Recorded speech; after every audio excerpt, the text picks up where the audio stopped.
So it's really challenging to be equanimous when pain is present, whether that is physical pain or emotional pain. And certainly the two are often intertwined.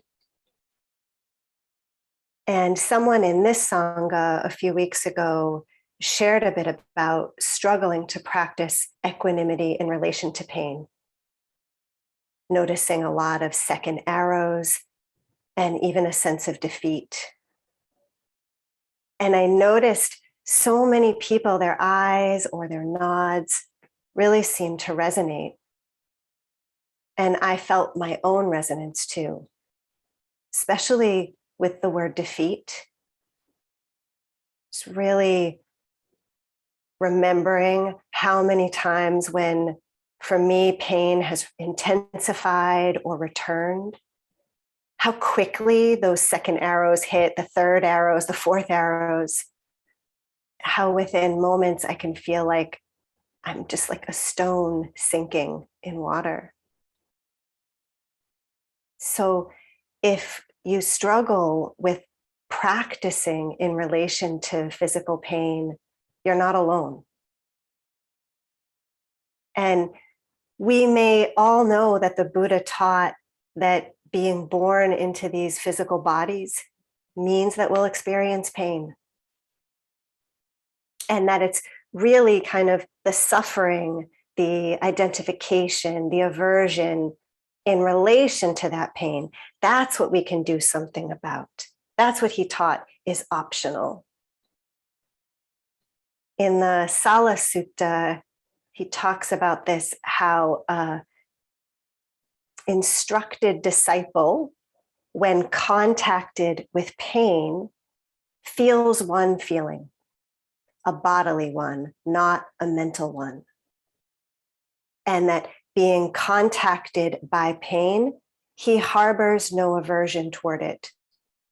Since he harbors no aversion toward the pain, the underlying tendency to aversion is not reinforced. So it's very clear, inspirational.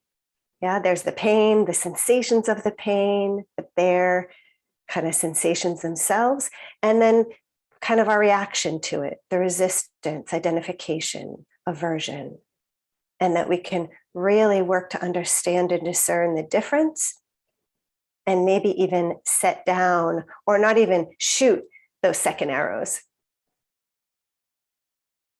So I want to hold this teaching and explore it a bit more, while at the same time really encourage all of us to be very careful about not using it as a way to pummel or judge ourselves when we are caught in suffering, when those second arrows have hit and we can't find our way out or back into equanimity or mindfulness.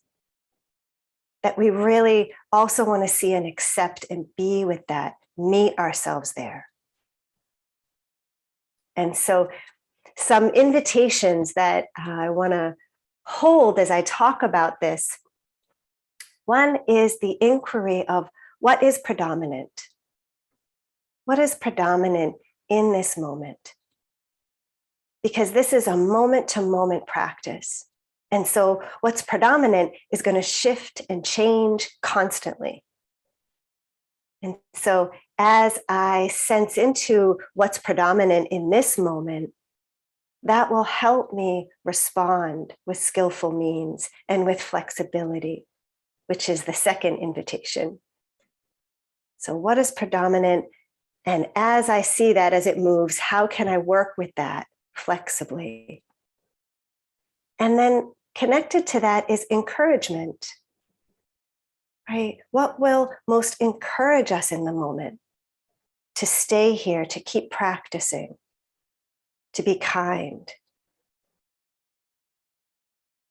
So if pain arises, our attention's going to go there, right? We're going to register it, and we're going to register the unpleasantness of it. So as we notice it, or our attention is brought to it, we can see, can I turn toward it? We can practice being as the Buddha taught in that sutta, just with the feeling, the bare sensations. Maybe that's heat or prickling or tingling, throbbing, tightness, an ache. And maybe we can do this for a couple moments, maybe just for a breath or two. And often when we do, we see that the pain is not solid, that it too is subject to the laws of nature, of the Dharma. It comes, it goes, it moves, it passes, it dissolves, it reconstitutes. And in that, there can be this wonderful opportunity, even if it's one that we absolutely wouldn't choose, to connect with the three truths of existence, right? That everything is impermanent, changing. Because of that, experience is unreliable, and we struggle with that. And if everything is changing, there's no separate, solid being or self. And our experience is therefore not controllable. We can see that here, like pain is, it's here. We can't really fully get our hands around it. Very different from those moments when I know I've had this sense of my pain, the pain, this solid, permanent thing. And then I have to sort of battle with it and try to get rid of it. And I thought about many core foundational Vipassana teachers often teach and talk about these moments when they were working with pain. And their teachers encourage them to turn toward it and be with it. Kind of let them know you can do this. Don't be afraid of it. Be with the sensations. You can be okay. And that these were moments that absolutely changed their lives and their practice. And I share that because it really made me think about the word encouragement, that in that word is the word courage, which Lee talked about a lot last week. We do need courage to be with and relate to pain. And courage takes energy. And we don't always have energy. And it's not in our control, right? The energy in the body and the mind shifts also, comes and goes. And so while again, we want to learn to be with the bare sensations of pain when we can, usually as we do this, other reactions start to arise. And that is where the question of what is predominant can be really helpful because it happens very fast. So if pain arises and I turn toward it, while I'm with that, aversion or identification in some form arises and becomes predominant. Maybe that's fear or frustration, defeat, a whole story about the pain. And sometimes I often don't notice that that is now what is predominant in the field of my experience. I'm still trying to be with the pain, but that pain may no longer even be present, or certainly not as loud as the aversion is. And then that can become the worthy object of attention. I get really excited about this because I feel like this has helped me a lot to go, wait, I'm like stuck trying to be with this thing, but actually I'm not being with what's here, what's really here in this moment. So then we might be able to turn, oh, wow, wait, this is identification or aversion. Second arrow is here. Can we check in and see what's going on there? Oh, it's anger in relation to pain. Can I be with that? I too am subject to anger, right? Or fear. Can I soften with that, care about that? The story, we can connect to even just the texture, the energy of the story that may be showing up. We can be then with the object of aversion itself, with curiosity.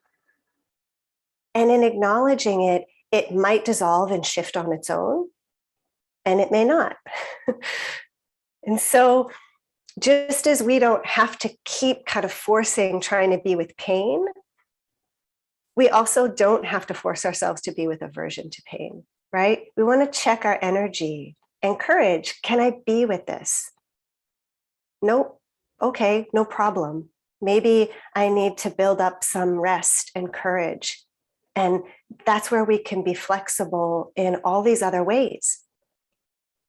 We can come back to our anchor, whether that's the breath or sounds. Maybe we shift to other sense doors, open the eyes, connect to sight, colors, shapes, light. Maybe we bring the attention outward a little bit because pain is often very localized. So we can bring the attention more to the whole body sitting. Or maybe invite kind of checking, is there any place in my body that is not experiencing pain right now? Maybe the hands or the bottoms of the feet. And can I breathe with and receive those sensations even for a bit? We might need to stand. We might lie down and really give all our weight over to the earth. And certainly we can lean into the other Brahma Viharas, which my fellow teachers have talked a lot about, kind of working with these as one mind flexibly.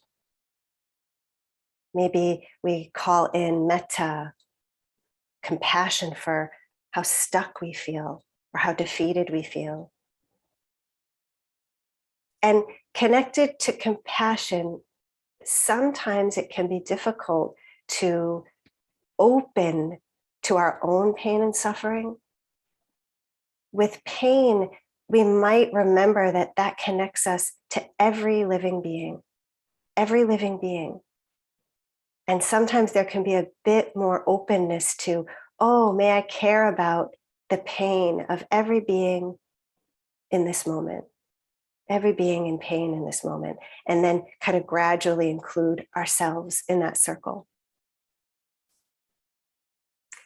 If we're really just getting kind of walloped by either the pain itself or the aversion to pain, we can also shift to intentional mindful distraction. You know, go for a walk, listen to some music, eat something delicious. We might think that's not really practicing, but we are then responding mindfully, meeting ourselves where we are. It doesn't do any good to keep forcing, because if we don't shift when we can't be with either the pain or the aversion, and we try to force ourselves or think we should be able to, we're going to reinforce that aversion. We're just practicing aversion, and that becomes exhausting and defeating.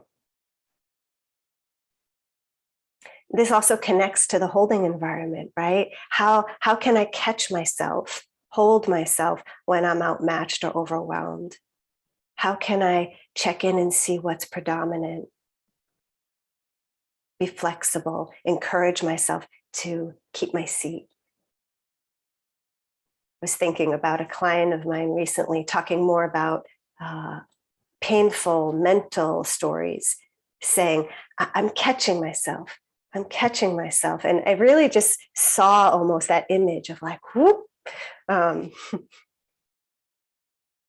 there can be a flow with all of these. Again, that moment to moment. Maybe pain arises, I can be with it, breathe with it.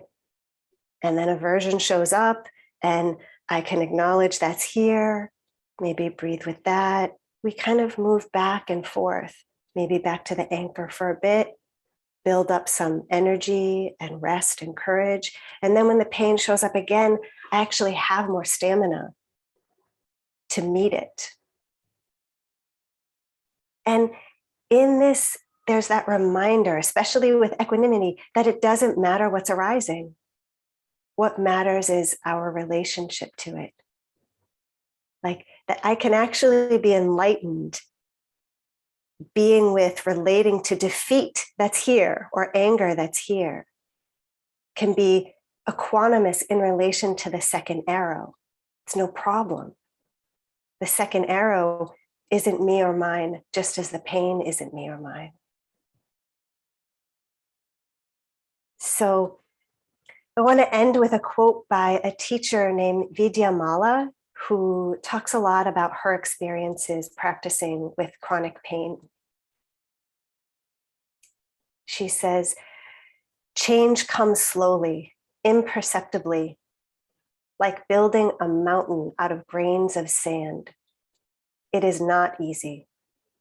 Sometimes I'm shocked at how insistent and seemingly intractable the knee-jerk reactions are, how loud the voice in the night that says, I don't want this. But one thing that gives me heart is the confidence and strength that arises when I'm able to meet what is happening with honesty, even if it's difficult, neither cutting off from the experience nor indulging it, letting it be there as a momentary experience that has space around it and choice within it. Working with pain keeps me honest because the taste of aversion is never far away. So the opportunity to transform it is always nearby as well. So thank you for your attention.